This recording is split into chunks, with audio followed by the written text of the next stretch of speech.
చాలామంది తెలుగు ప్రేక్షకులకు అర్థం కాని విషయం ఏంటంటే, పవన్ కళ్యాణ్ గారు నటించే సినిమాలు దాదాపు చాలా ఫ్లాప్ అవుతూ పోతుంటాయి. ఎక్కడో దగ్గర బ్లాక్ బస్టర్ హిట్ కనిపిస్తూ ఉంటాయి.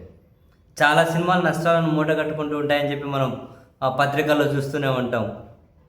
చాలా సినిమాలు నష్టాన్ని మూటగట్టుకుంటూ ఉంటాయి.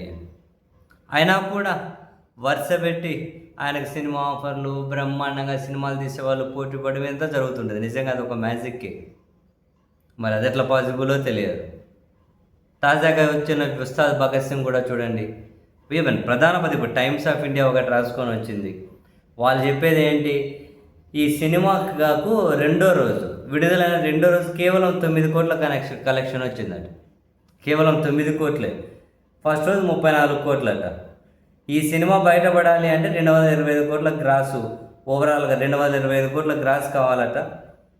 కనీసం 144 కోట్లు ఏదో షేర్ రావాలట. ఈ సినిమా లెక్కలు ఎట్లుంటాయో మొత్తం మీద వీళ్ళు ఏమంటారంటే, అసలు విడుదలైన రెండో రోజే భారీగా డ్రాప్స్ కనిపించేస్తూ ఉన్నాయి.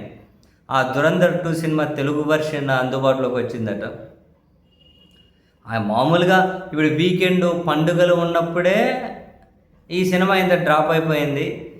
ఇంక ఇది కలెక్షన్స్ వీళ్ళు పెట్టిన ఖర్చుకు చాలా దూరంలో ఆగిపోయేటట్లు ఉంది అని చెప్పి టైమ్స్ ఆఫ్ ఇండియా వాళ్ళు రాసుకుంటూ వచ్చి ఇది ఒకటి దారుణమైనటువంటి నష్టాన్ని మిగిల్చే దిశగా పోతూ ఉంది అని చెప్పి రాసుకుంటూ వచ్చారు.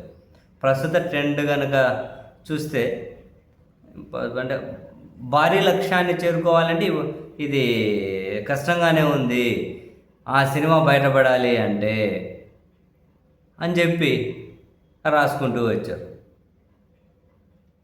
సో వరుస పెట్టి ఈ సినిమా బ్రహ్మాండంగా కలెక్షన్స్ వచ్చాయి, ఈ సినిమా వీళ్ళకి లాభాలు వచ్చాయని చెప్పి ఏది ఈ మధ్యకాలంలో ఆయన చెప్పుకునేవి కూడా ఏమీ లేవు. అయినా కూడా సినిమాలు అసలు వరుస పెట్టి తీస్తూనే ఉంటారు, కుప్పలు రెమ్యునరేషన్లు ఇస్తూనే ఉంటారు. మరి ఈ సినిమాల వెనక లాజిక్లు మ్యాజిక్లు ఏముంటాయి, కనిపించని లెక్కలు ఏమైనా ఉంటాయా? ఏమో బొత్తిగా అర్థం కాదు మనలాంటి వాళ్ళకి. సీరియస్లీ.